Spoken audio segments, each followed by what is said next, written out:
Now, aside from trade, there was another area in which the rise of Islam had a galvanizing effect on European economic life. Hopefully I've sketched to you so far the extraordinary importance of the Islamic triumphs for the emergence of trade in Europe. And the second thing was agricultural technology. And I won't dwell on this in great detail because Munir Sheikh last Friday very ably sketched the impact that this had on the economic life of Spain.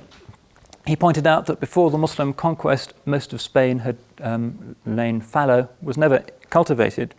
The Romans and the Visigoths had supported a few irrigation schemes. There are some spectacular Roman aqueducts remaining there, for instance.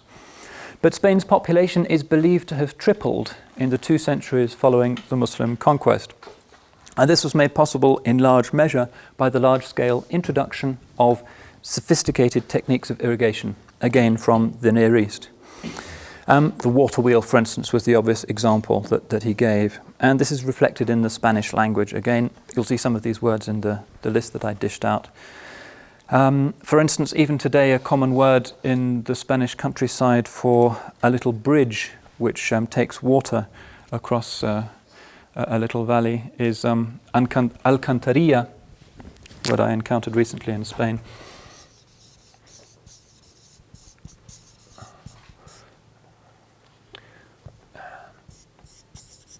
Alcantarilla, which simply comes from the Arabic word alcantara, meaning a bridge. There's even a town in Spain, of course, called Alcantara. Eastern crops also introduced particularly into Spain, also into Muslim Sicily and those other Muslim bits of southern Italy. So we find things like sugar, rice, oranges, lemons, aubergines, artichokes, apricots, cotton and so forth, hitting the shores of Europe for the first time. Also in Muslim Spain, perhaps even more significantly, we find new techniques of mining being developed. Roman mining had been very much a desultory hit-or-miss affair. Drawing on older Near Eastern traditions, the Muslims introduced new techniques of excavating, of propping up shafts, and of ventilation, most importantly, that allowed the natural resources of Spain to be exploited as never before. And in particular, we find Spain becoming a great centre for the export of iron and copper, and again this thing called cinnabar from which they got mercury.